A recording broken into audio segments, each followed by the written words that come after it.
Welcome once again to the show, Dr. David Klein. He is my doctor. We laugh about that all the time.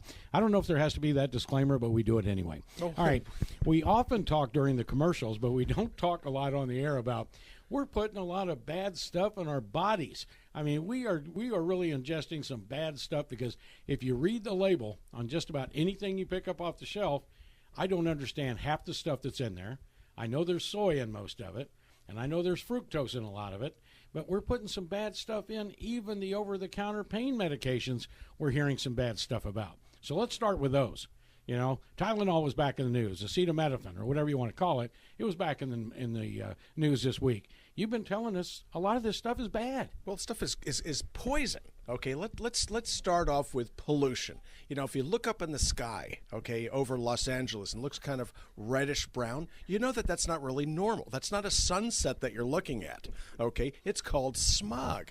Okay, so when the water gets polluted, the sky gets polluted, when our airwaves get polluted. You know, our competition arguably might think we're polluting it right now with this. But the long and short of it is that a poison is a poison. And we are most frequently our own worst enemy.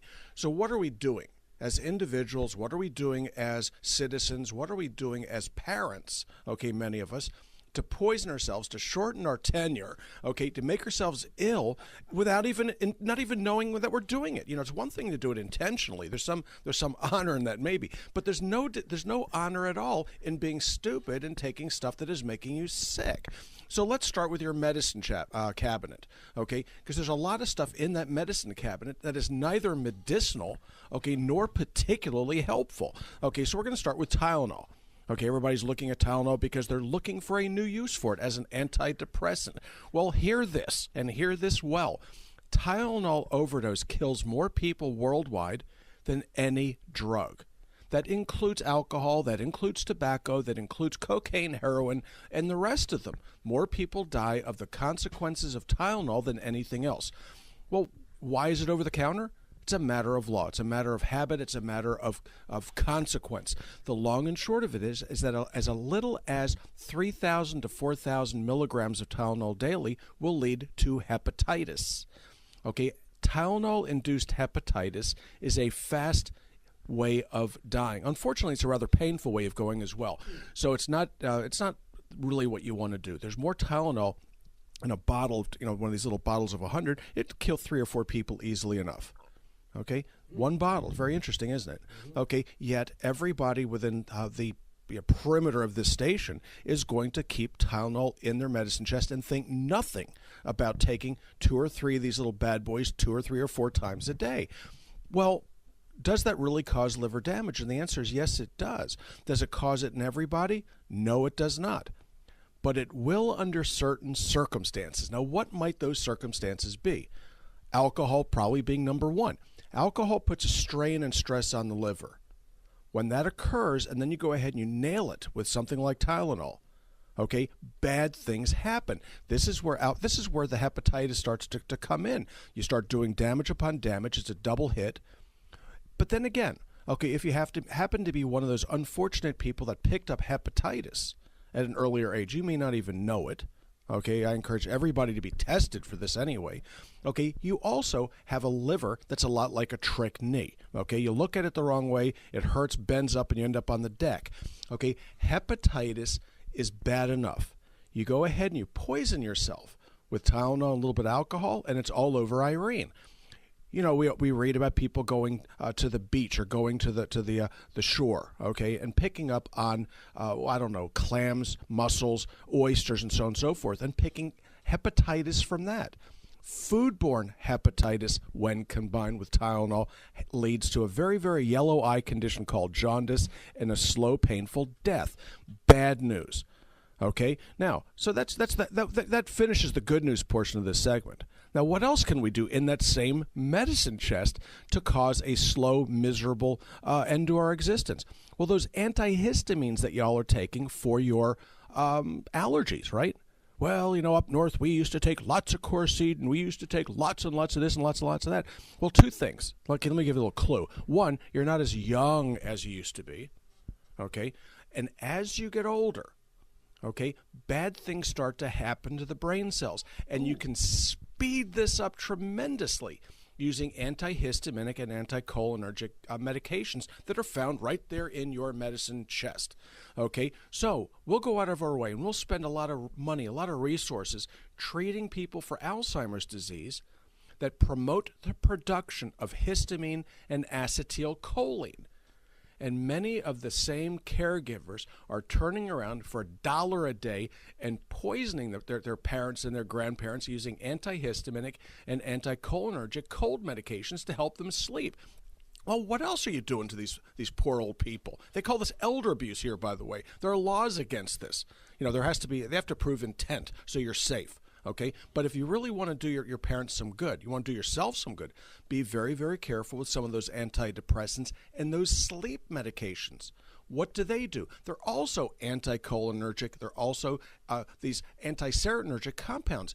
If you read the label, and if the label says if you develop difficulty urinating, okay, call your doctor, throw the stuff out. These things are going to cause you difficulties.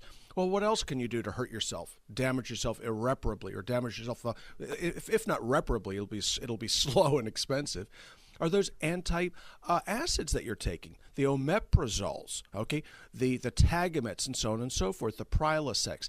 These things deprive your stomach of stomach acid. Well, think about that for a second. Okay, there was this gentleman from Tampa that flew a helicopter into the Capitol. Okay, funny guy, nice dude. I'd like to meet him and shake his hand. However, they're talking about putting up a taller gate to keep people from flying helicopters in. That's a gate I want to see. All right. In any event, yeah, that fence ought to be about 300 feet high. Well, when the stomach acid in your stomach is a lot like the gate, the fence around your system. It protects you from bacteria in the food. It protects you from the environment, like a moat around a castle. When you drain that moat, when you take away the defenses, you leave yourself open to infection. Bad things happen, so you don't take those sorts of medications for longer, really, than 2 or 3 weeks. Wow.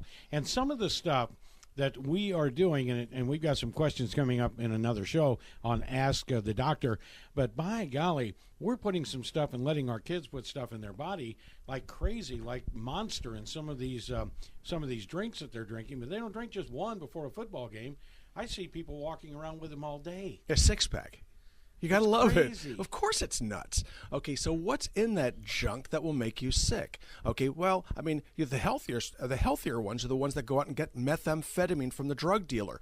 When you're out there getting caffeine and high-dose sugar, okay, they load it up with taurine, and taurine, which is good, actually, bunches of other things. This is going to lead to all manners of difficulties of cognition. It's going to lead to obesity, and basically it's just unhealthy. Whatever happened to good old coffee and tea? I mean, this stuff worked then, it works now, and they didn't have to call it Monster. It's called Monster for a reason. Well, and they do. I know a lot of people that drink coffee every morning, but I see a lot of these, especially young people, and they'll be carrying around either the little bottle that you can get, the what do they call it? Boost. 5-hour boost. Yeah, my daughter drinks those things. And yeah, it's just crazy because they just keep putting it in, keep putting it in, keep putting it in. And keep gaining weight and gaining weight and gaining weight because the high fructose corn syrup that's in there inhibits insulin sensitivity. It causes the cells to not use insulin, and weight goes up. So you gain pound after pound after pound, but you do feel more energetic temporarily. Congratulations. So it's giving you maybe a 2 or 3 hour and the 5 hour, basically a high, but and your body's going to just go back down, right? Yeah, you can. It's kind of like the girls in my office bring those things in, and I just tell them, why don't you just do a couple more lines of that 5-hour energy drink? They don't see the humor. I just love taking a couple of taurines in the morning and a couple at noon. That's all you need. And what's the worst thing that taurine will do? You don't need the other junk. Taurine is cheap. We sell it in the office for about $10 a month. It'll protect your eyes from cataracts. It protects your kidneys from degradation and gives you a little bit of bump without a cardiac hit. Can't beat that. Robin, can you catch us up with the stages of life? Our phone number is 407-679-3337, and you can find us on the web at www.nutritional.com. www.stagesoflife.net. Our office hours are Monday through Thursday from 8 to 5, and our health store is open during those office hours. And we invite everybody to come in, stop by, say hi, and have any questions that you have answered.